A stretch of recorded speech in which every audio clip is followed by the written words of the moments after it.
Recently, our resident skeptic Neil sent me an email with a link to a newspaper article talking about how scientists in Ukraine have spotted several UFOs in recent times. He suggested that maybe this would be a good topic for us to discuss here on the show, and I absolutely agree with him 100%.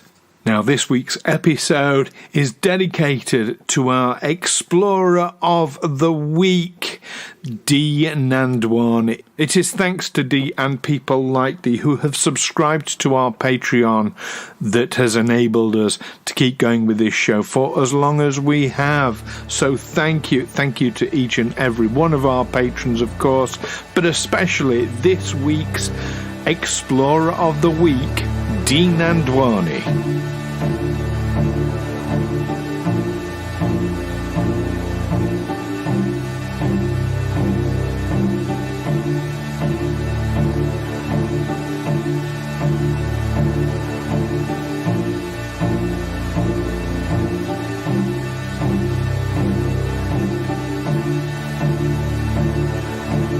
Aliens Explored is a weekly podcast exploring famous and obscure cases of UFO sightings, alien abductions and other strange events from both a believing and a skeptical perspective, whilst keeping an open mind.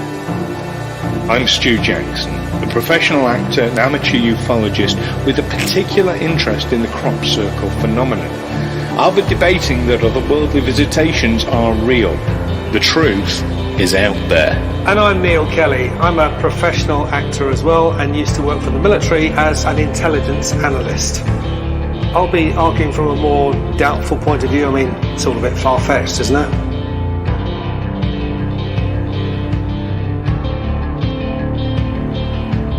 Hello listeners and welcome to Aliens Explored, your weekly look at the mysterious skies and all the conspiracies around them. My name is Neil Kelly. I'm one of your hosts. And my name is Stu Jackson. I'm your other host. And this is our final topic episode for the time being. So, it is. Before we take our sabbatical. So yeah. No, the end of a great era.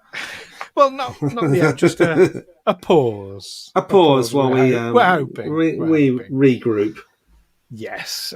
So yeah, just in case you missed our last week's episode, Neil and I are going to be taking a break after episode 116. So this is 115.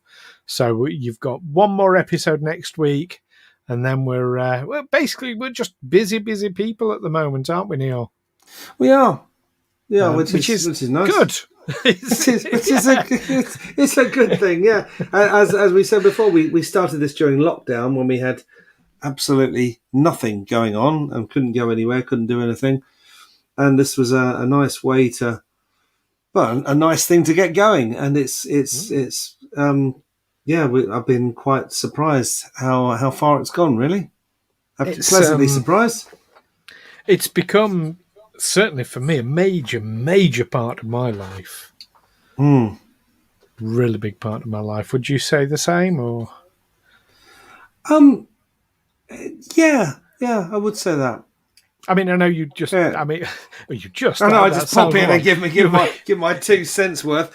But you I did go away. In the episode, I do all the admin sort of stuff in the background and the technical stuff and everything. I just turn up, you know. But I produce it. Yes. Me too. But yeah, so I suppose it, like, we'll do an episode like this today. And then I'll be listening back to the episode multiple times as I edit it.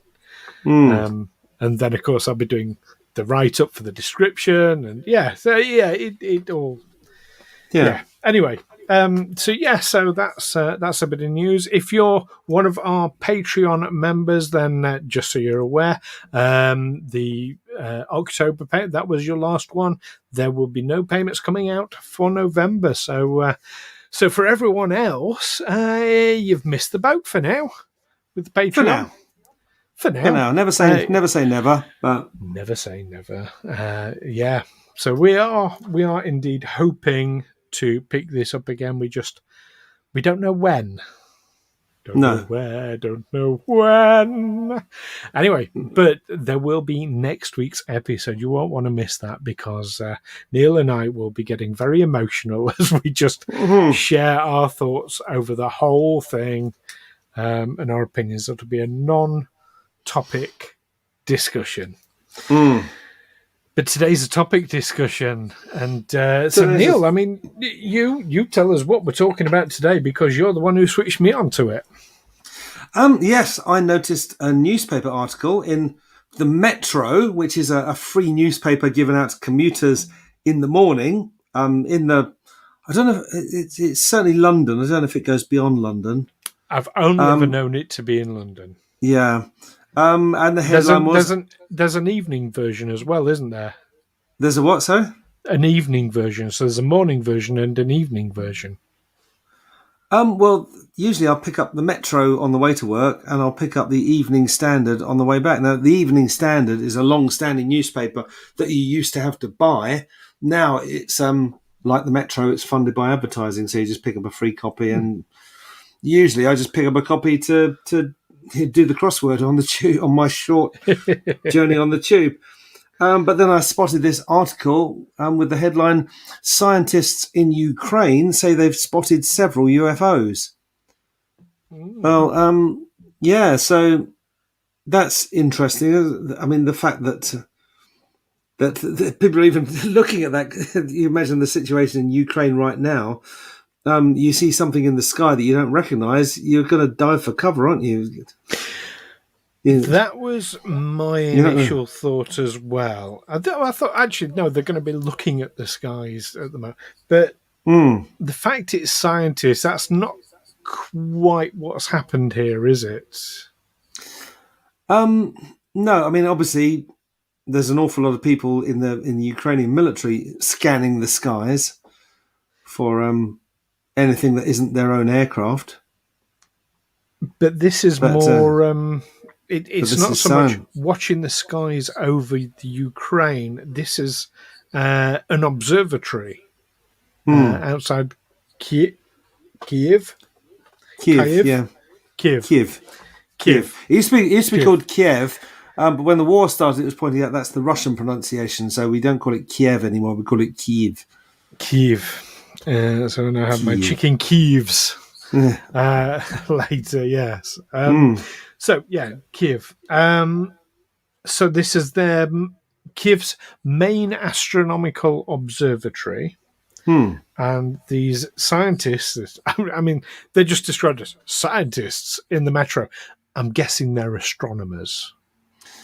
Yeah, it says a paper published in coordination with the country's National Academy of Science and Kiev's main astronomical observatory. Detailed sightings of unknown objects in the skies. Well, until very recently, Kiev was pretty much under siege with the enemy at the gates. They've been pushed back a bit now, but yeah, I'd imagine there were all sorts of things in the sky that they really didn't want to have in the sky. But my understanding of this particular report is it's not a recent thing. This has been happening for a long period of time. Okay, that's predating the war. I didn't pick that up. I thought... I'm going to say that's the impression I've got. It doesn't actually say, does it? No, it doesn't. And that is what leads me to believe. So the Metro, obviously, because they're selling advertising, they want headlines and stories that will catch the attention. And, of course, the Ukraine is big news. If they'd have started with... Now, prior to the war, this observatory has been watching the skies for the last 10 years. That's of less interest to... There are things flying over the sky in the Ukraine that people can't answer. Do you know what I mean? So, and the fact it's now a proper scientific report that has taken place, that doesn't sound like an associated with the war thing to me. So I am making assumptions. I will hold my hands up. No, really, the tone of the article seemed to be very much that these things have appeared like maybe they're observing the war or there's something to do with the war. Of course, it mentions that the Pentagon has long speculated that some UFOs could be. Well, they're always going to worry that it's advanced technology from foreign militaries like China and Russia.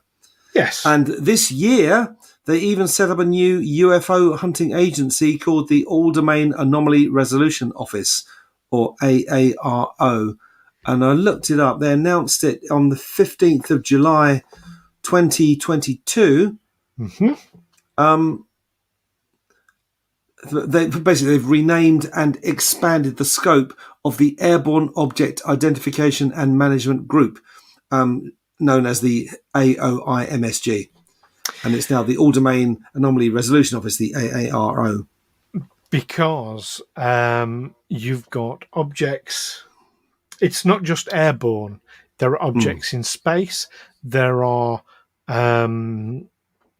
objects that go into water. We know that. We've seen the footage of that. We've heard the reports from the Pentagon. So all domain might mean it's land-based. It might mean it's water-based. Might be in space. They do mention it includes anomalous identified space, airborne, submerged, and transmedium objects, which I assume means objects that can go in air and undersea. Yes, yes, that's exactly what it means. Is it can go from one to another. I mean, transmedium would be spaceborne and airborne. Yeah. So when you think about it, the space shuttle is a transmedium aircraft. But so is an amphibious car. Yes. It can go on land and on water, yeah. Absolutely. So, yeah, and there was, however, a really, really fascinating quote from one of the scientists in this article who said that, they'd been looking basically at the skies, as an observatory does, and they have seen, and I'll quote, a significant number of objects whose nature is not clear. A significant number of objects? That's quite telling. Yeah, they're saying, given that there's an ongoing war, it's entirely possible that these objects could be missiles or rockets. But the paper says, their nature is not clear. And they've categorised them, haven't they, as depending on how they appeared. Luminous ones were called cosmics, and the darker ones were called phantoms. They'd also named the objects after birds like swift falcon, eagle, and so on. Yes. Yes. Now, these objects were spotted at an altitude of 1,170 kilometres, flashing for 1/100th of a second at an average of 20 hertz. I find that doesn't really mean much to me. The paper didn't elaborate on what the objects were. They moved at great speed. So, phantoms observed in the troposphere, 10 to 12 kilometres, estimate their size from 3 to 12 metres. That's pretty small, and speeds up to 15 kilometres per second. So, moving pretty fast, but not faster than a missile could go. I don't think 3 to 12 meters. Yeah, would be. I mean, well, I don't know if any. Oh no, 12 meter size missiles. That would be. The troposphere. Now, which one is that? That's quite high up. Oh, it says distances at 10 to 12 kilometres. Although I thought, no, I don't know if that's right. Maybe is the troposphere an area that aircraft can go into, or do you need some? Or apart from highly specialised aircraft, maybe do spy planes go into the troposphere? I don't know. So yeah, actually, the lowest region, the troposphere is the lowest region. It's what we're in. Okay. So it goes up to a height of about 6 to 10 kilometers usually. So in fact, where they say 10 to 12 kilometres, that's heading into the stratosphere. That's why I've never heard of the troposphere, is because we're in it. We just live in it. We don't think of it as an anything sphere. Exactly. The atmosphere. Yeah. So, so they're quite low nature. Yeah.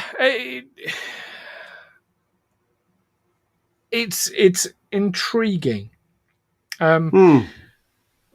Given how low they are, given the fact that they're not that fast when it comes to UFOs, it is. I am starting to question the whole. Yeah, I dismissed it as missiles and things like that earlier. I'm reconsidering that dismissal now. They certainly. I would have thought that they would know any known weapon systems. They would know what they look like, and what we've seen from the Russian special operations in Ukraine is they don't really seem to have much in the way of superior technology. If anything, it's the NATO armed Ukrainian forces who are outgunning the Russians with more advanced weaponry.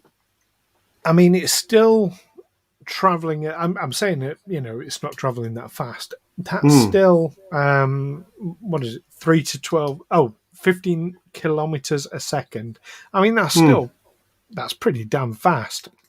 And let's not forget, observatories are built and designed to monitor almost stationary objects. Not quite stationary, but yeah, almost stationary. Or so far away as to appear stationary, even though they're travelling at thousands of miles an hour. Yes. So something low down, moving that fast, would they be able to capture it? Now, it's also said that these UFOs have been detected by colour cameras in daytime, which I found odd. So I was thinking of an observatory as just studying the stars and things like that. It doesn't occur to me that they'll just have cameras pointing, pointing upwards, looking at birds and things. That doesn't. And of course, the photo that accompanies this article saying the paper describes findings made at NAS's main astronomical observatory in Kiev and a village south of Kiev, and it shows what looks like a hill outside a town in England with a flying saucer over it, straight out of a 1950s sci-fi. Yes, that is a mock-up. That's not an actual genuine photo of a flying saucer. That's But again, to be fair, I do the Aliens Explore Twitter, and I've discovered that if you put an image with it, even if it's not necessarily that heavily related. I'll give you a perfect example. When we talked about Project Aurora, when I put out the Aliens Explored Twitter article about that episode, I put it was an image of the Blackbird. Someone actually came on Twitter. It's like I didn't have a go, but was critical. Was critical, yes. And to be fair, basically they'd looked at the photo, assumed that's what we were talking about, and so don't always associate the photo and the article. Is the takeaway with that? In fact, especially in a tabloid newspaper, a tabloid newspaper. Which, I mean, they've also got an image. One of the ones that was released by the Pentagon in the middle of the article as well. It wasn't Go Fast. It was the tumbling UFO. Was it the Tic Tac? No, the Tic Tac was a white cylindrical one. This is the black shadow that tumbled through the air. Base over apex, which is a polite way of saying arse over tit. Base over apex. Base over apex. Head over heels. No, it's head over heels, isn't it? Yeah. Anyway. Arse over tit. Arse over tit. That's a phrase you don't hear too much these days, isn't it? It was a bustle over hairpin. Bustle over hairpin. I've never heard that one. No, it is intriguing that, so I can see if they're moving quickly, 15 kilometers a second is quickly, it's going to be too fast for them to identify what it is. If it is all missiles, they're still going to be UFOs because they can't say definitively that it's missiles. Yeah. And that's what the Pentagon's going to be concerned with, isn't it? Let's just ascertain that these aren't some kind of advanced Russian weapon. That's our interest begins and ends with that. Yeah. So that kind of raises the question then, is this essentially a bit of a non-topic, a bit of a clickbait article? I'm not saying that's critical, but just curious. I'm inclined to say probably yes. I mean, there's obviously technical detail in there. That something's been spotted, something's been reported, but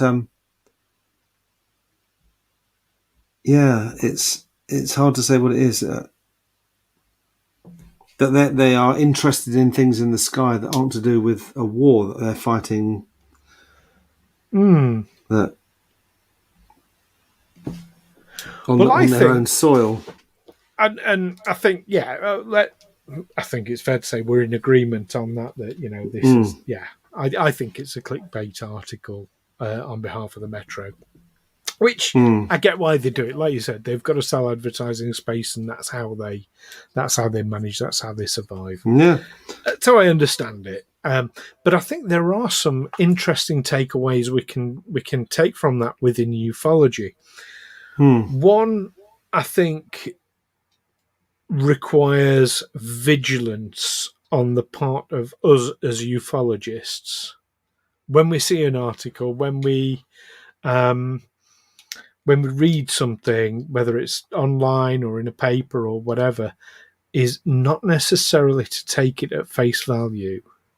I think that's a really important lesson for all of us, and one certainly I need reminding of that on a very regular basis, because I want to believe. That's the thing. I want it all to be true.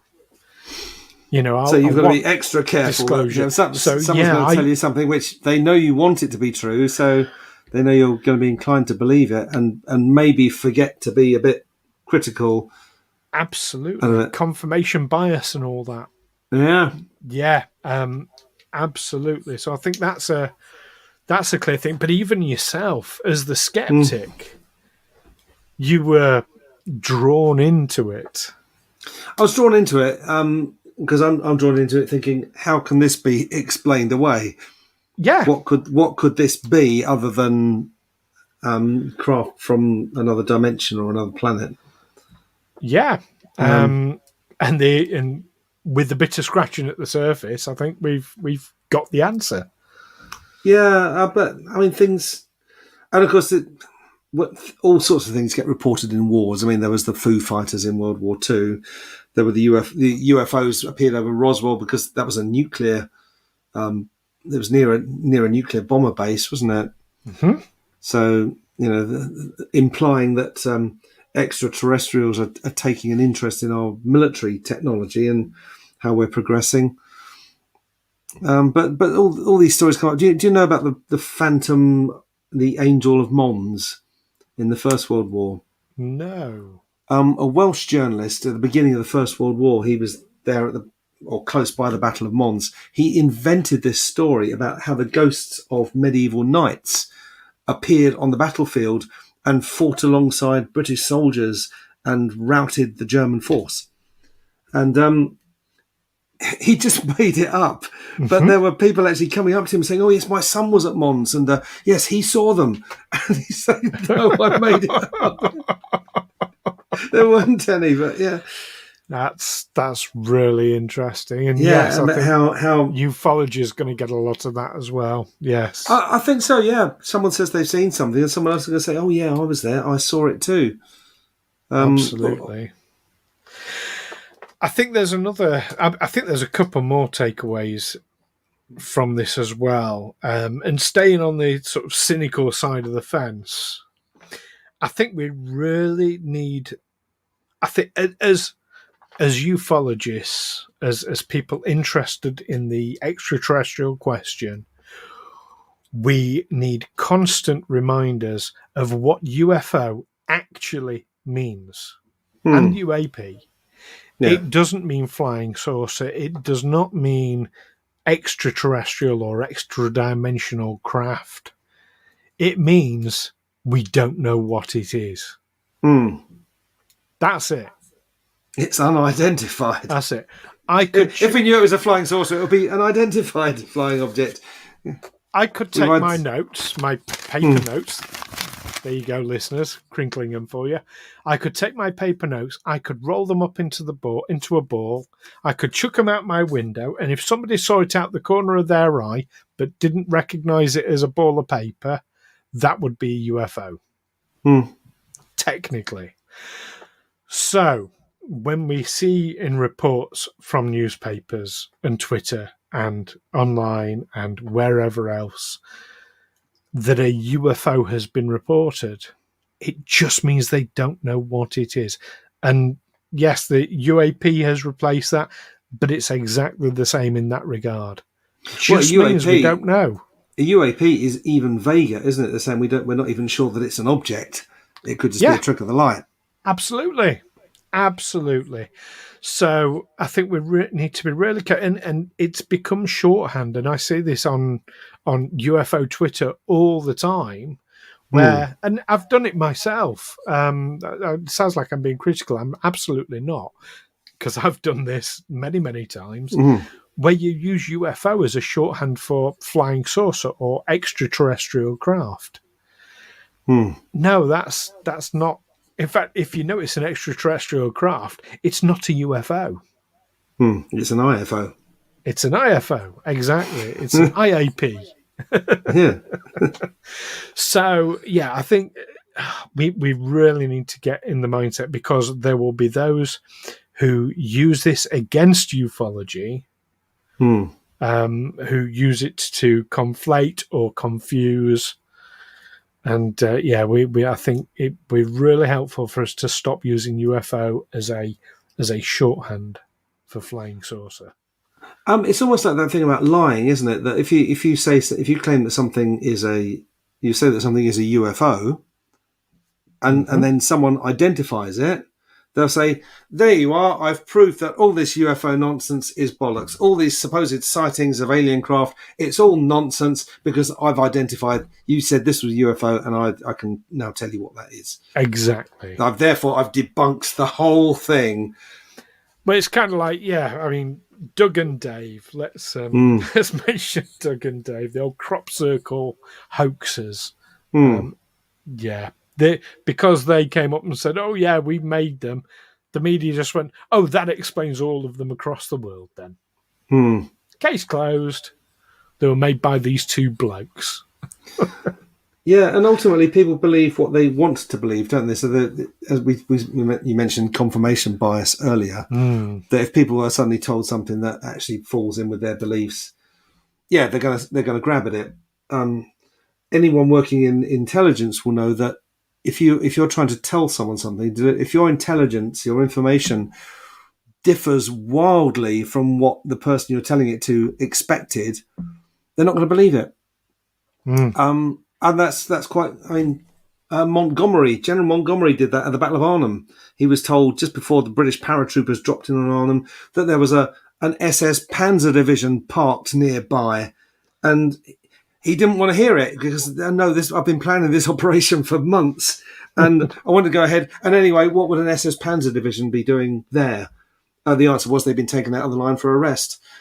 General Westmoreland in Vietnam, when he was told a lot of these Viet Cong, or they called them the National Liberation Front, guerrillas, they've moved, and they seem to have moved into the main urban centres, into Saigon and Hue, and they seem to be preparing for a massive offensive.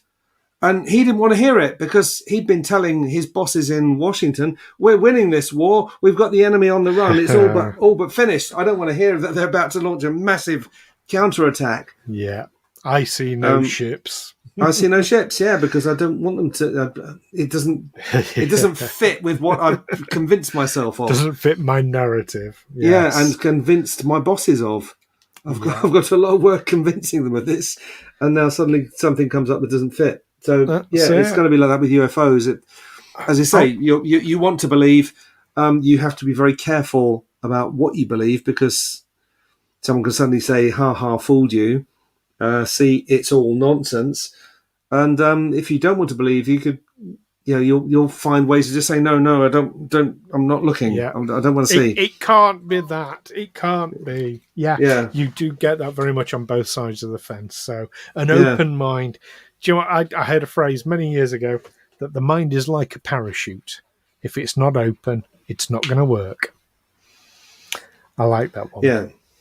There's also that song there's a song by the band Magazine.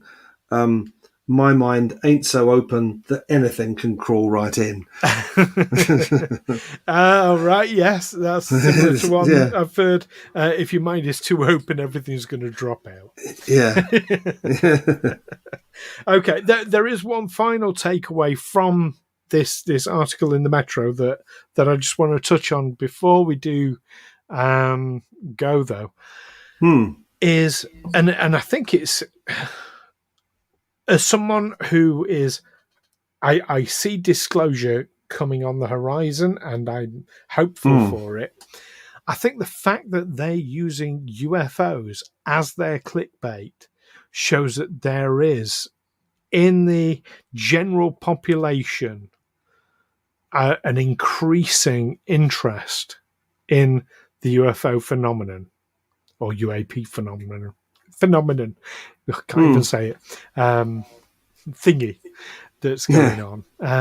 And I think as we're getting videos being released by the Pentagon of strange craft that, doing strange maneuvers that they can't explain and things like that, I think the general public are becoming more and more attuned, assimilated. They're opening to the concept and the idea of extraterrestrial visitors, and I think that is paving the way for disclosure. And I think as we get closer, you're going to see more and more of these clickbait articles, because it's on everybody's mind and everybody wants to know, everybody wants to hear about it. So I see that in a weird kind of way as a positive. I'll tell you what struck me as odd about the article. Although it's given away in this free paper that's given away at railway stations and tube stations, I saw it online. The fact that it was published on the 14th of September, well, that was in the period between when the Queen died. The Queen of England died on the 8th of September, and her funeral wasn't until the 19th of September. That pretty much all the newspapers, all they were reporting on was matters to do with the royal family. The fact that anything else got published at all, let alone a story about scientists in Ukraine looking at UFOs. I picked up a copy of I'm trying to remember what day it was. I picked up a copy of the Evening Standard on my way home from work because I like to do the crossword. And I looked inside. There was no crossword. There was nothing. There was no sports. There was nothing about what's on the theatre. There's nothing about what's on telly. Just there weren't even any adverts which are used to finance the paper. It was just all royal news. Every page was just full of articles about the Queen, and that's the density of the coverage we had. So for something like this to come out just a week after the Queen's death, that's my big takeaway from all this. That is very, very telling indeed. So so I think this is one. And do you know what? For our final topic episode, we'll call it. For us to be on the same page, I think is really, really nice. Yeah, a meeting of minds. Absolutely. But what do you think, listeners? We always want to know what you think, and we will always continue wanting to know what you think. Let us know what you think about this topic or any of the topics that we've discussed throughout this entire series. We want to hear from you. You can contact us through Facebook and through Twitter by searching Aliens Explored, and the links, of course, are in the description as well.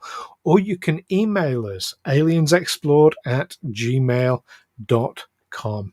If you're one of our very, very select Patreon listeners, you'll already know this, but you've got access to our exclusive Discord server, and for the time being nobody else is going to get access to that, so you can talk in privately about everyone else and they'll never get to hear, not from me anyway. Yes, so tell us what you think. Don't make us come to you and hack your emails or hack your mobile phones to find out what you're thinking. Offer this information up freely. What do we look like? The government? But yeah, no, do get into it. Just because we might be going sort of radio silent with it for a period of time with the episodes does not mean to say we stop wanting to hear what you think. It doesn't mean we've been visited by someone from the government who's shut us down. I never thought of that. We knew too much. We were getting too close to the truth. I think any of our regular listeners know better than that. But, and oh my goodness, this is going to be the last time I get to say this, at least for the foreseeable future. Join us next time, when we will be not discussing any specific topics, but we'll be looking back over the last 115 episodes and sharing our thoughts, and maybe even, I know we're going to be recording in the morning. We won't be having a glass of anything to celebrate. Well, I'd better not anyway. I'd better not if I'm going to work afterwards. Yes. But they will frown on that. We will be having a good old chat about what we've learned, what we've not learned, what we expected, all the rest of all that good stuff in our final wrap-up episode. Say final for now. Never say never. Never say never. So do join us for that one. In the meantime, keep watching those news articles from free newspapers, from online, from the rest of it, but take it all with a pinch of salt. And of course, take with a big pinch of salt anything you see in the skies. Take care for now. Bye-bye. Aliens Explored is a Fecal Films production in association with Juicy Falls.